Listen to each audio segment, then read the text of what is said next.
Hey guys, I'm Ivory. So today I'm going to be doing a get ready with me and we're going to be talking about puppies. I currently have a foster in the house. This is Tofu. Her full name is Tofu Grace, which if you didn't guess is inspired by the actor Topher Grace from that '70s show. She is approximately 3 months and supposedly she is half Labrador, half Husky. I'm currently editing this video and I had to pop on to address a couple of things. Number one, the audio at the beginning is not at its best. The first 5-10 minutes of filming, I realized that I forgot to plug in my microphone. I did eventually catch it, so 95% of the video, the audio is perfectly normal, but the intro is not perfect, so I apologize. And the second thing is, the reason why I'm filming upstairs in natural lighting is because my filming setup downstairs, I have only carpet. If you know puppies and carpet, they don't mix. I mean, without fail, they will always pee on it. So that's why I had to stay upstairs because I don't trust her downstairs. That's all I wanted to address. Moving on. A while back, I asked you guys if you wanted to see more lifestyle videos, one of them being a day in the life of a foster dog / foster parent,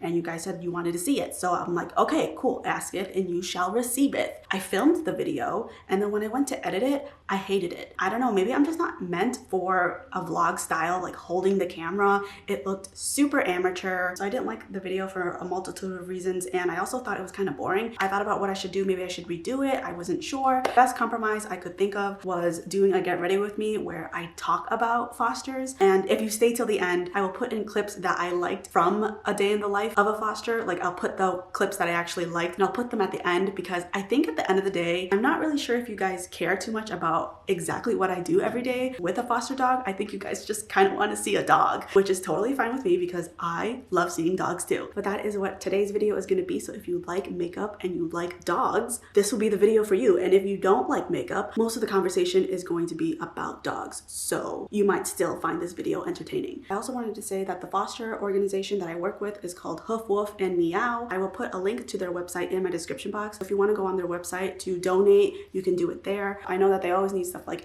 kitty and dog food, puppy pads. They pay for all of the animals' medical bills because I never pay for anything. So I know that they would really appreciate donations. I do want to make it clear that I am just a volunteer and that none of the donations you give, if you decide to give one, will be given to me. All that money goes straight back into the organization. Okay. So my brushes are over here. I'm gonna put her over here because she keeps trying to eat them, and if she ruins my brushes, girl, we gonna have some words. Tofu, I thought you were tired. That's why I decided to film right now, and all of a sudden you have a second wind, and that's not okay. Okay, so I do have a list of questions that I put up that people ask me all the time, or comments that people make about fostering dogs. So whenever I tell people that I foster dogs, the first thing that people always say without fail is, I don't think I could ever do it. I would just end up adopting all of them. And I completely understand. Some dogs are harder to give up than others. I will say that the hardest one that I had to give up was actually the first dog. I think it was a combination of a multitude of things. For one, he was our first foster, but also he was older. He was 2 years old. He's the oldest foster that I ever had. I don't know if he was abused. I really don't know too much about his backstory, but I just knew that he was a flight risk. He was terrified of us. He wanted nothing to do with us. Every single time I would walk, say from my living room to the kitchen, if he was in that path, he would be basically like trying to push himself against the wall, like trying to melt into the wall to get away from me because he just didn't trust me. I didn't push it. You know, I'm not gonna force a dog to love me. That's not the way to approach things. So we just gave him space to just see we're not mean people. What really helps though was our dogs. So once Bo, that was his name. Once Bo saw how much our dogs loved us and wanted to be around us, he started warming up to us and wanting to be around us. And then towards the end, he was sleeping with us in our bed and cuddling with us and actually wagging his tail. Like the first week that he was with us, he wouldn't even wag his tail. And then the first time I ever said, "Good morning, Bo," and he wagged his tail, not even just like a bunch of wags. It was just the single, like one, whoop. So I felt like we really helped him grow. And then when we gave him up to his forever home, we put him in their crate and we were talking to them and we were outside, and all of a sudden we hear him crying and we just had to leave right away because we felt really bad. And then as soon as we get into the car, I don't even put my keys in the ignition and I look over at Steve and Steve is bawling, and Steve never cries. So to see him cry about it, it just made me cry and it made us, I mean, we were miserable for days. We thought we couldn't foster again, but I think it was just him. It was just a circumstance of, one, he was our first foster, and two, you really had to earn his love. We just felt really bad because he was so scared of people, and you probably think that he was maybe neglected for all these years, and then he finally trusts us, and then we give him up, and Oh my god, I'm like getting sad thinking about it. Nobody look at me. I just felt so guilty about the whole thing. But it ended on a good note because the woman, she lived close, and I said I wanted to see Bo again, and they visited for an hour or so. He was so happy. He loves his home. So I felt like I had nice closure that he actually is happy with his family, and it's okay. I can finally let go of that now, because at first I wasn't sure if they were gonna make him as happy as he was with us. But now that I know he is happy with them, I feel better about it. So that was the only one that was actually really hard. The rest of them are pretty easy because, especially with puppies go really fast. I mean, I keep them about 2 weeks, sometimes even 10 days only. So I feel like I don't have as much time to bond with them. And also puppies, you know, they're not scorned. They don't have a calloused heart. So when I introduce them to their potential families, they're already happy. Puppies are just naturally really happy. And the families are actually really nice. They, for the most part, at least at the beginning, they give me update pictures and they send me texts about how the dog is doing and behaving and mixing in with the family. So it's nice to see those updates.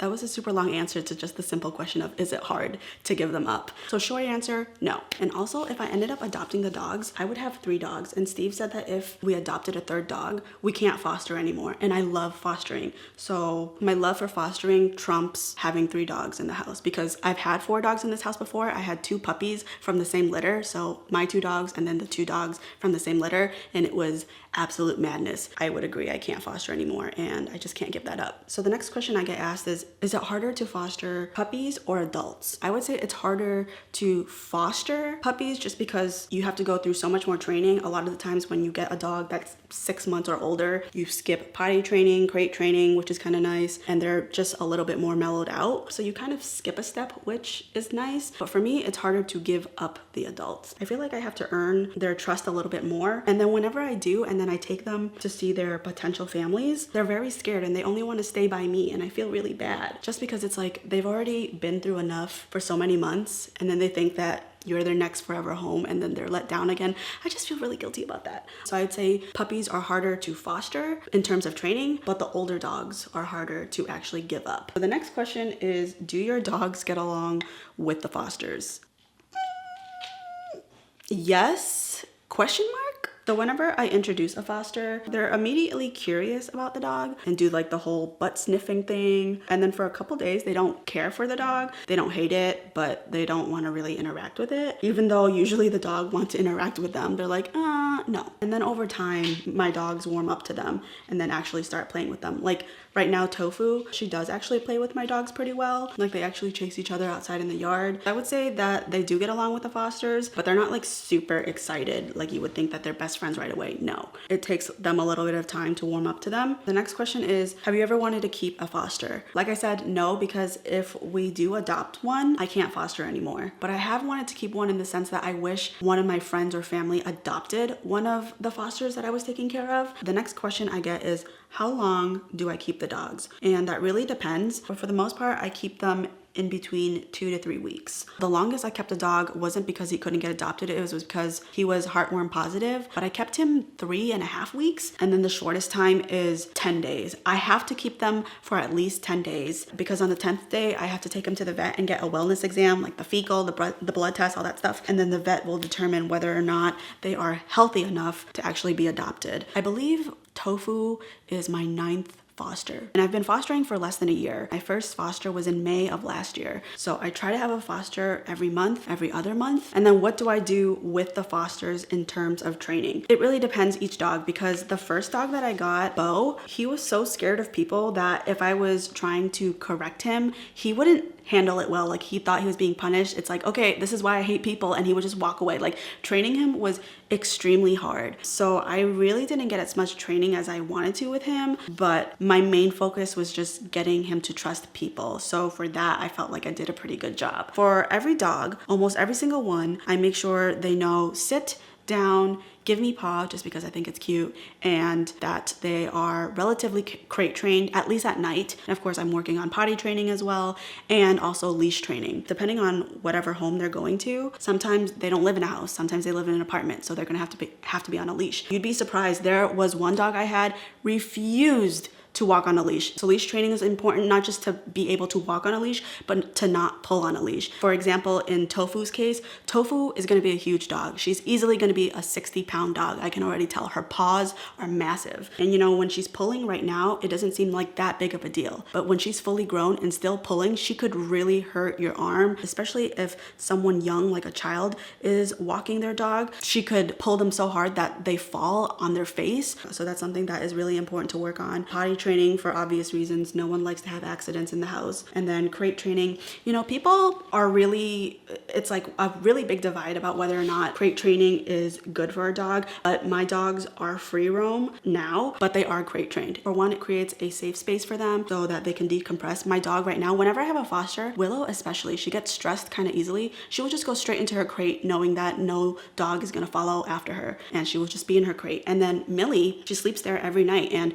I don't tell her to, she just goes into her crate at night. So it's nice that they have a safe place like that that's just their own. And on top of that, when they're puppies, dogs don't like to have accidents where they sleep, so they will try to hold it as long as possible. So it does help them hold their bladder a little longer. And also, when you have a dog that's new and you don't trust it yet, at least for me, I don't feel comfortable letting my dog free roam and then coming home and seeing that they had accidents everywhere, and then they step in their accident and they spread it everywhere. And on top of that, when they're bored or they're scared that they're alone, they are destructive, and all of a sudden your shoes are ripped, your pillows are torn apart. So that is why I crate trained my dogs. And then once they are housebroken, like potty trained, you know that you can trust them in the house, that is when you can let them free roam. Of course, there are people that disagree with this. They think it's cruel.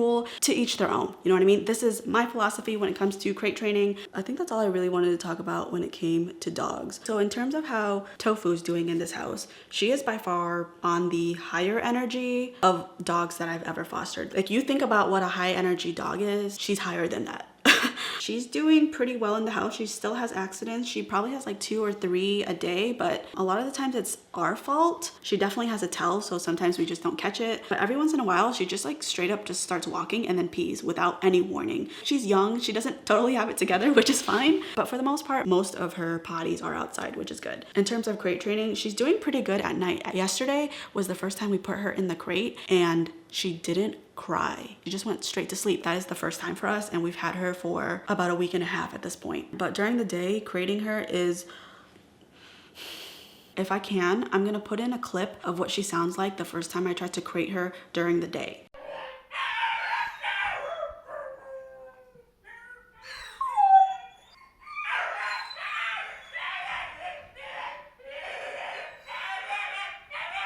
It doesn't even sound like something that's coming from a dog. It sounds like she's having an exorcism. The reason why I also think it's good to crate train, especially now, is because you want to have some semblance of separation between your dog and you. A big problem that adopters are having with their dogs is because they're home all the time, people are like, okay, this is a perfect time to get a dog. And then the dog gets used to being home and has no simulation of you ever leaving. So then by the time you do leave and they're not used to it, people are seeing that their dogs are having separation anxiety because someone's always home. I do think that it's important, if you're considering getting a dog at this time, to have a situation where if you're not going to crate train them, at least put them in an area that's maybe caged off, like the kitchen or something, and then leave the house for groceries or something, so that they do get an idea of what it's like to be alone and see how they handle it. That way, when things go back to normal and you're going to be gone for longer, they'll be more prepared for it. Honestly, if you were consider fostering, I think the hardest part about fostering is the lack of sleep that you get, especially if you get puppies, because puppies wake up in the middle of the night just like kids, or babies I should say, depending on how young they are. Sometimes they wake up every 2-3 hours. When you take them out, sometimes you have to go with them. So it's not like one of those things where,